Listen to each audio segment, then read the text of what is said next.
Hello. In this tutorial, I will show you how to use the Validate Form input on Focus Lost feature in Bitform. Let's begin. First, click on your form name. Navigate to the Settings section. Now enable the Validate Form input for the Focus Lost feature. Then click on the Update button. Now if someone leaves any field empty and attempts to move to another field while filling out the form, then they will receive an error message.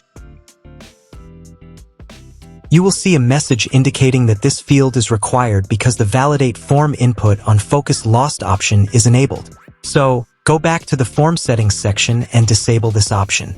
Then click on the Update button. Now if someone forgets to fill out a field while filling out the form and moves to another field, then the error message will not be displayed because the Validate Form input on the Focus Lost option is disabled. That's all for this tutorial. See you in the next video. Thanks for watching.